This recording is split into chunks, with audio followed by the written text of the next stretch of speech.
On passe maintenant à la construction géométrique de l'image d'un objet donné par une lentille convergente. On va prendre l'objet AB de longueur 1 cm.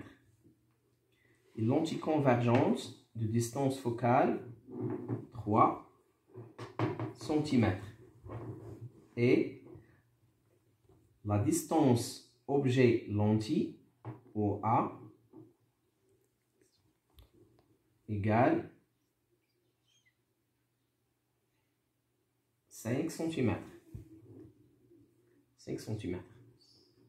Avant de faire la construction géométrique, il faut tout d'abord choisir une échelle. Une échelle, comme ça.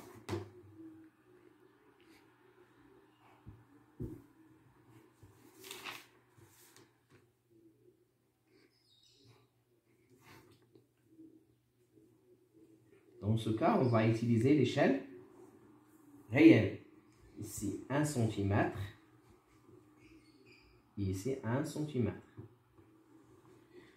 Pour l'échelle horizontale, c'est-à-dire chaque centimètre sur le papier représente 1 cm. De la même façon pour ce qui est vertical. Pour les dimensions qui sont horizontales sont les distances OA et F. La distance OA', la distance OF'.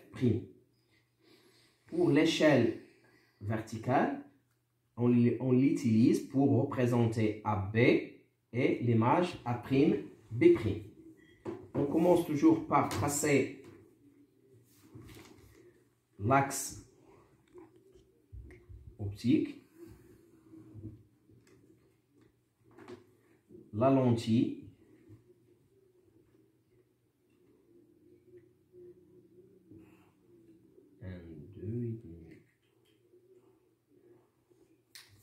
ça c'est la lentille L, son centre optique O, la distance focale F égale 3 cm. Donc 1, 2, 3. J'utilise cette échelle. Ici 3 cm. C'est le point F'. Ici c'est le point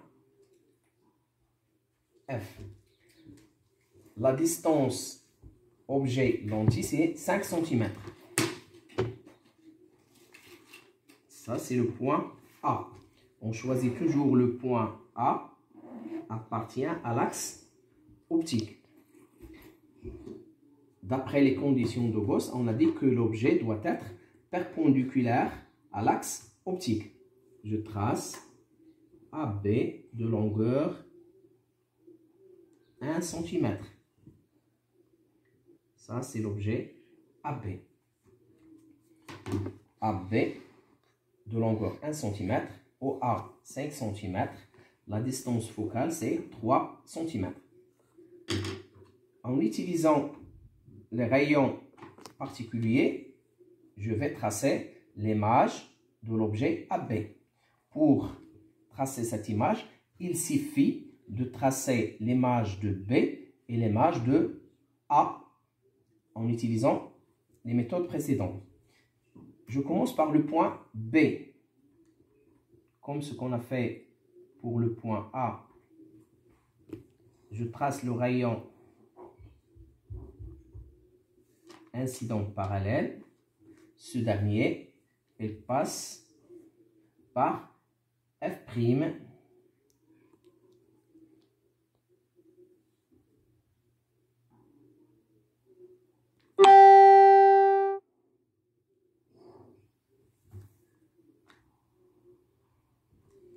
J'utilise un autre rayon.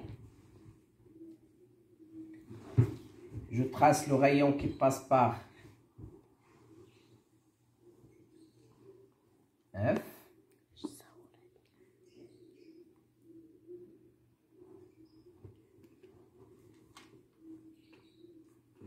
ce rayon, il traverse la lentille parallèlement à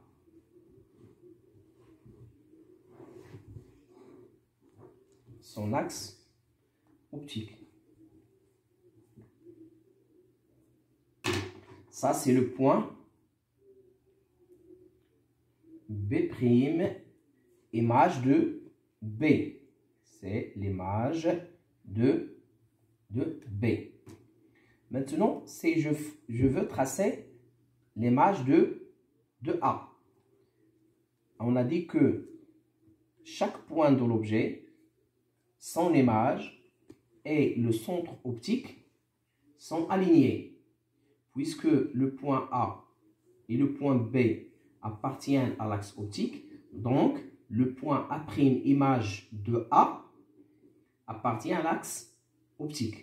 Mais ce n'est pas le point symétrique par rapport à O. Pour tracer le point A', puisque l'objet il est perpendiculaire à l'axe optique, son image il est aussi perpendiculaire à l'axe optique. Donc, je fais la projection orthogonale sur l'axe optique. Je trace la perpendiculaire à l'axe optique en passant par le point B'. Ici, c'est le point A'. Voilà. C'est le point A'.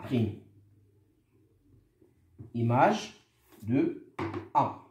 Tous les points qui appartiennent à l'objet A, B et qui se trouvent entre A et B, leur image appartient au segment A'B', c'est-à-dire il se trouve entre A' et B'. Donc, il suffit de tracer maintenant l'image A'B'.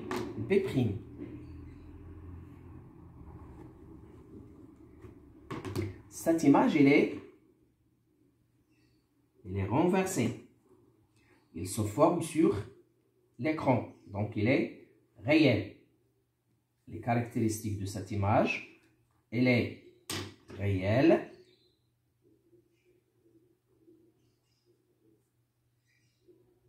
renversée,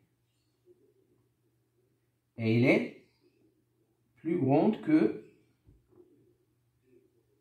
AB. Aussi, la distance OA', il est supérieur à la distance OA. On a dit, si on approche l'objet de la lentille, son image s'éloigne et il devient plus grand. Ça, ce sont les caractéristiques de l'image A'B'. Je peux utiliser ces deux rayons ou bien j'utilise les deux autres rayons d'après les trois cas qu'on a utilisés. Si je compare maintenant le rapport OA divisé par AB et le rapport OA' divisé par A'B'. Je calcule OAC 5 cm divisé par 1 cm égale 5. Pour OA', on a 3, 4, 5, 6, 7,5 cm. La longueur de l'image, c'est 1,5 cm égale 5. Qu'est-ce que je peux en déduire? Que OA divisé par AB égale OA' divisé par A'B'. Ou bien A'B' divisé par AB égale OA' divisé par OA. Ou bien AB divisé par OA égale A'B' divisé par OA'. Cette égalité, elle est toujours valable.